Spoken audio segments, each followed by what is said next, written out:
سیاسی پس منظر کو اپنے فن میں ڈبوتا ہے، اپنے فن میں ڈبو کر جو تصویر ہمارے سامنے پیش کرتا ہے، اس تصویر میں ہم اس دور کی جو ہے شباہت کو دیکھ سکتے ہیں۔ اسی لیے تو کہا جاتا ہے کہ ادب اپنے ماحول کا آئینہ ہوتا ہے، اپنے ادب اور فن اپنے زمانے کی پیداوار اور اپنے ماحول کا آئینہ ہوتا ہے۔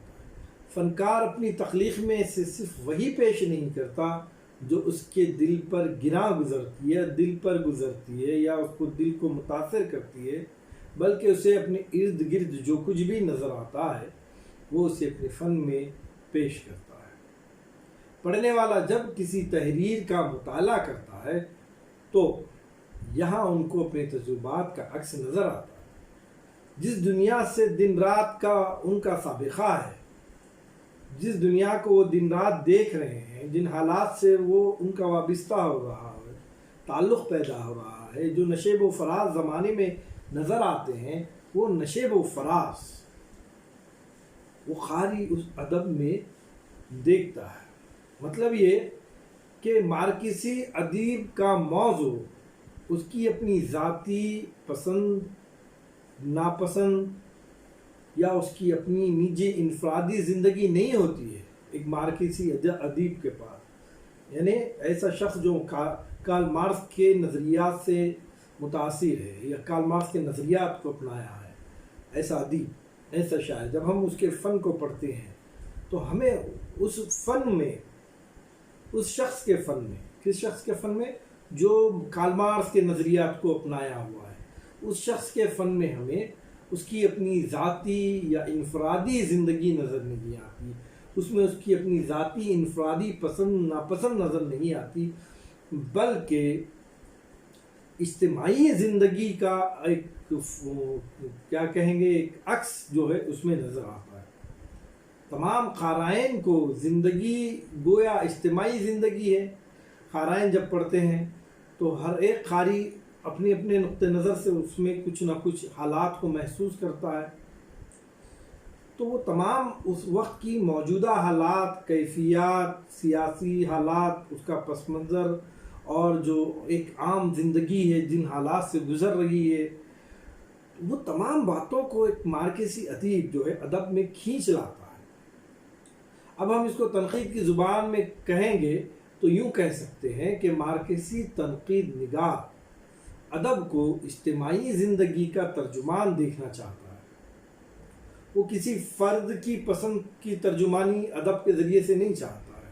وہ کسی شاعر کی ترجمانی، اس کی اپنی ذاتی زندگی کی ترجمانی ادب سے نہیں چاہتا ہے، بلکہ مارکسی نقاد یہ چاہتا ہے کہ مکمل طریقے سے ایک سماج کی جو کچھ بھی کیفیت ہے وہ تمام کیفیت کی ترجمانی ادب کرے، اور یہی جو ہے ادب کا مقصد مارکسی تنقید، مارکسی نقاد یا مارکسی عقائد کے جاننے والوں کے پاس رہا ہے کہ ادب جو ہے وہ اجتماعی زندگی کی ترجمانی کرے، معاشی جو دور سے عوام گزر رہی ہیں اس کی ترجمانی کرے، سیاسی دور سے جو گزر رہا ہے اس کی ترجمانی کرے، کسی فرد کے ذاتی تجربات پر ادب کو پرکھنا نہیں چاہتا۔ مارکسی نقاد ادب سے توقع رکھتا ہے کہ وہ عوام کے لیے ہو، کسی فرد کے لیے نہ ہو۔ مارکسی نظام میں مرکزی حیثیت عوام یا محنت کش عوام کو حاصل ہے۔ اس لیے ہم دیکھتے ہیں کہ مارکسی نظریات کے حامل نقاد کے پاس جو کچھ بھی ادب تخلیق کیا جاتا ہے وہ تمام ادب کا اصل موضوع جو ہوتا ہے وہ محنت کش عوام ہوتے ہیں، اور انہی کے لیے وہ ادب جو ہے تخلیق کیا جاتا ہے، انہی کے لیے ادب بنایا جاتا ہے۔ جب ہم پڑھتے ہیں تو اس ادب میں ہمیں مزدور کی آواز، مزدور کی گھٹتی ہوئی آواز، مزدور کی دبتی ہوئی زندگی، پریشان کن زندگی اور سرمایہ داروں کا ظالمانہ انداز ہمیں جو ہے مارکسی نقاد کے، مارکسی ادیب کے، مارکسی شعراء کے فن میں ہمیں نظر آتا ہے۔ ادیب و شاعر یہ کام دو طرح انجام دیتے ہیں یا دے سکتے ہیں۔ پہلی بات تو یہ کہ وہ عوام کے مسائل کو غریب عوام کے مسائل، مزدوروں کے مسائل، پریشان وہ لوگ جو معاشی اعتبار سے پریشان ہیں، غریب ہیں، ان لوگوں کے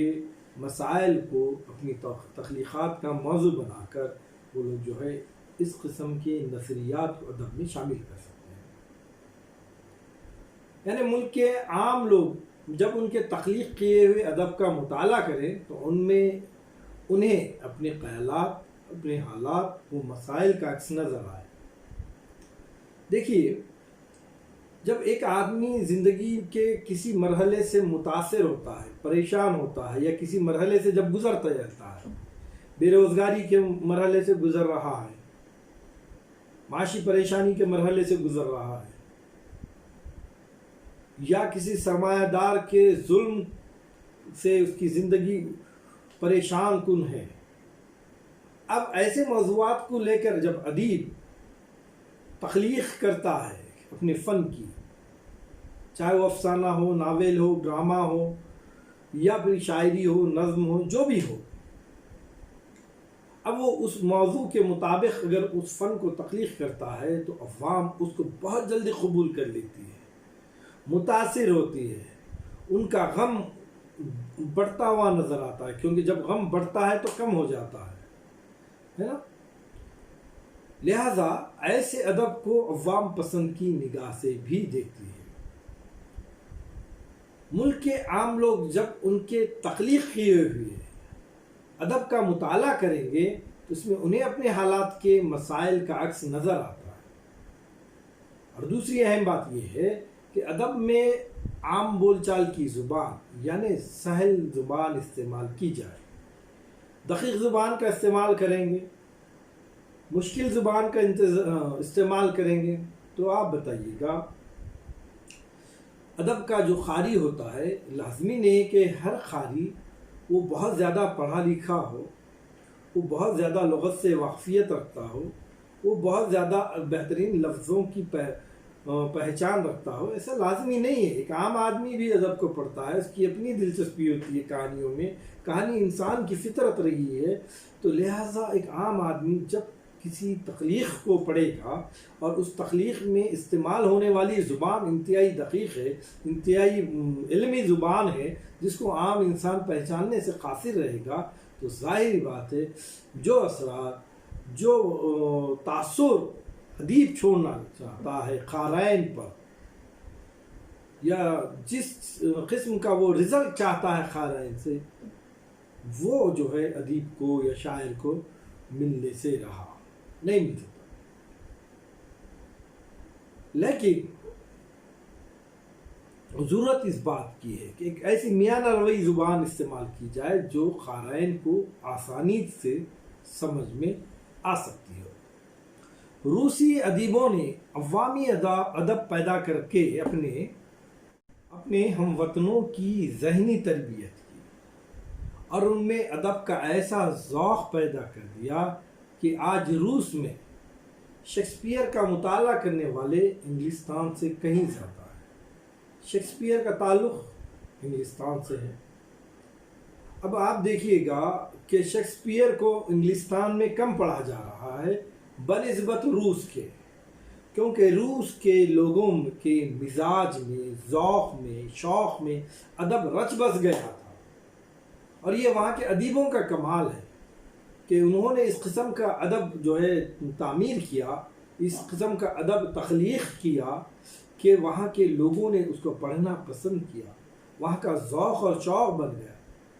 اس میں یقیناً وہاں کے ادیبوں کا بہت بڑا کمال ہے کہ انہوں نے ادب کو اس طرح پیش کیا کہ عام عوام بھی اس کو قبول کی۔ مارکسی نقاد داخلیت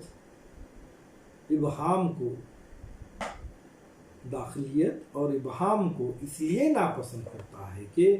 یہ چیزیں عوام سے ادیب کا رشتہ منقطع کر دیتی ہیں۔ داخلیت اور ابہام بہت ہی انسان کے لیے، ایک عام قاری کے لیے مشکل کن مرحلہ بن جاتا ہے ادب کو سمجھنے کے لیے، اور جب آدمی یا قاری ادب کا مطالعہ کرتا ہے اور اس تخلیق کو سمجھ نہیں پاتا ہے تو پھر تخلیق کار جو تاثرات اس کے ذہن میں پیدا کرنا چاہتا ہے اس سے وہ محروم ہو جائے گا، یا قاری ادب سے جو ذوق اور شوق اس میں پیدا ہونا چاہیے تھا وہ بھی ختم ہو جائے گا۔ جب اس قسم کے حالات پیدا ہو جائیں گے تو ظاہری بات ہے کہ عوام سے ادیب کا رشتہ منقطع ہو جائے گا۔ ایسی چیزیں جو عوام اور ادیب میں رخنہ ڈال دیتی ہیں، دوریاں پیدا کر دیتی ہیں، ایک دوسرے کو دور لے کر چلی جاتی ہیں، یقیناً وہ ادب کے لیے بہت زیادہ نقصان دہ ہے۔ مارکسی نقاد کے پاس وہی ادب ہے جو عوام کے جذبات کی ترجمانی کرتا ہو، عوام کے خیالات، عوام کے پریشانی، عوامی مسائل کو پیش کرتا ہو، اور اس میں سب سے بڑی بات یہی ہے مارکسی نقاد میں کہ جو ادب پیش کیا جا رہا ہے وہ انہی کی زبان میں ہو، انہی کی زبان میں گفتگو کرتا ہو، انہی کی زبان میں قاری سے گفتگو کرتا ہو، انہی کی زبان میں اگر ہوگا تو قاری یقیناً اس سے متاثر ہوگا، ادب سے اس کا رشتہ گہرا ہوگا، وہ دونوں ایک دوسرے کے قریب آئیں گے۔ مارکسی نقاد ادب کو ایک اعلی کار اور محنت کش عوام کی زندگی کو بہتر بنانے کا ذریعہ خیال کرتا ہے۔ اگر ہر انسان ادب کا ذوق اور شوق رکھتا ہے، ادب کو پڑھتا ہے، پھر ادب ایسا ہو کہ اس کے اندر وہ باتیں شامل ہو جس میں انسانیت ہو، اخلاق ہو، درس ہو، محبت ہو، اپنائیت ہو، غربا کی غم کو سمجھنے کا ذریعہ ہو، اگر یہ سب کچھ ادب میں شامل ہو جائے اور لوگ ادب کو پڑھنے والے ہو تو پڑھنے کے بعد یقیناً ان کے ذہن پہ ایک قسم کا تاثر پیدا ہوگا، مثبت باتیں آنی شروع ہوں گے، اور اس سے محنت کش عوام اور ان کی زندگی کو بہتر بنایا جا سکتا ہے۔ 1932 میں خارکاف کے مقام پر اشتراکیوں کی ایک کانفرنس ہوئی تھی، مارکسی نظریات رکھنے والے لوگوں کی ایک کانفرنس ہوئی تھی۔ اس میں واضح طور پر اعلان کیا گیا تھا کہ ادب ایک اعلی کار اور جماعت کا ترجمان ہے،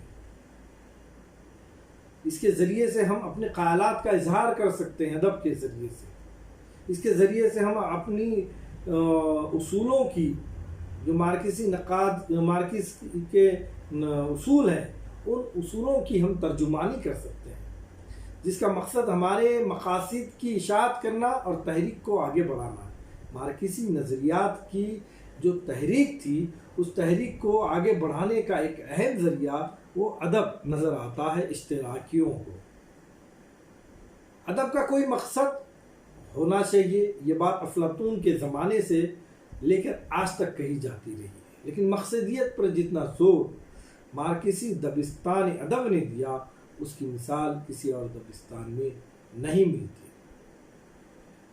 دیکھیے ہر چیز کے دو رخ ہوتے ہیں، سکے کے دو رخ کہا جاتا ہے،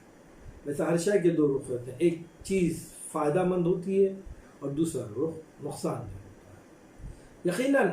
مقصدیت کو ادب میں شامل کیا گیا مارکسی نظریات کے تحت، لیکن اس سے جو فائدہ ہونا چاہیے تھا ہوا، لیکن اس کا ایک بہت بڑا نقصان ادب کو بھی پہنچا ہے۔ ادب کا پہلا مقصد انسان کو مسرت پہنچانا ہے، ادب میں ادبیت پہلے ہے، مقصدیت بعد میں ہے، لیکن اگر ہم ادب کو مقصد بنا دیں گے، مقصدیت بنا دیں گے تو یقیناً اس سے ادب کی روح مجروح بھی ہو سکتی ہے۔ لہذا ادب میں یقیناً عوام کی ترجمانی کرنے والا ادب ہو، عوام کے مسائل کو حل کرنے والا ہو، اور بھی ذرائع ہیں، عوام کے مسائل کو حل کرنے کے اور بھی ذرائع ہیں، لیکن خالص ادبیت کے سہارے اگر ہم عوام کی، مزدوروں کی، غریبوں کی، غربا کی، ان کے مسائل کی ترجمانی کرتے بیٹھیں گے تو اس سے ادبیت کہیں نہ کہیں متاثر ہو سکتی ہے۔ خیر، تو یہ تھی مارکسی تنقید۔ ابھی اسی سے بالکل مشابہت رکھنے والی اور ایک تنقید ہمارے نصاب میں شامل ہے، ہمارے ادب میں ہے، اور وہ اردو کی بہت بڑی تنقید کہلاتی ہے، بہت بڑا دبستان کہلاتا، تنقیدی دبستان کہلاتا ہے، اس کا نام ہے ترقی پسند تنقید۔ انشاءاللہ تعالیٰ عزیز اس کو ہم دوسرے ویڈیو یا لیکچر میں دیکھیں گے۔ آج کے لیے اتنا کافی ہے، شکریہ۔